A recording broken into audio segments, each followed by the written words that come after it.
Okay. What is a temper tantrum? A temper tantrum can be lots and lots of different things. It can be screaming, shouting, throwing things, biting people, kicking people, throwing themselves on the floor, smashing their head, really building themselves up into a frenzy. You may be having to sort out the washing, you may be emptying the dishwasher, you may be having to clear up something that's been spilt and haven't been able to see what's actually happened that's instigated this outburst. The behaviour is their story.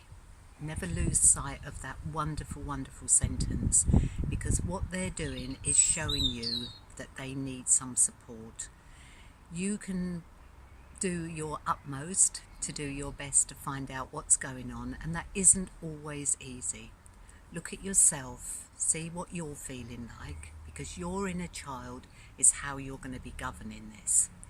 You can feel very anxious yourself, you may feel very cross. This may remind you of when you were a child and you might have been shamed, you may have been humiliated.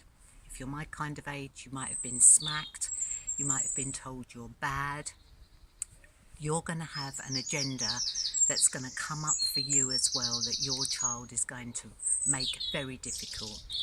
So take a few deep breaths, that's always a good place to start, and see whether you can just approach your child with empathy. So you're sorry that mummy took so long, you're sorry that you have no idea what's happened, but you're going to be doing your best to find out what it is. Ideally, they could be cuddled by you.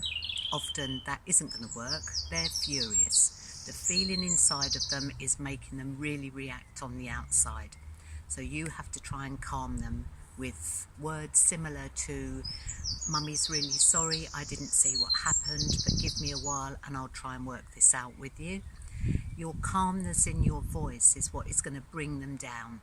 If you get into the same state as them, you're just going to be feeding the fire and neither of you are going to get anywhere. Keep your calm as best as you can. Look around you. Just notice whether they want something, they can't reach it, it's gone out of sight. Can you find it?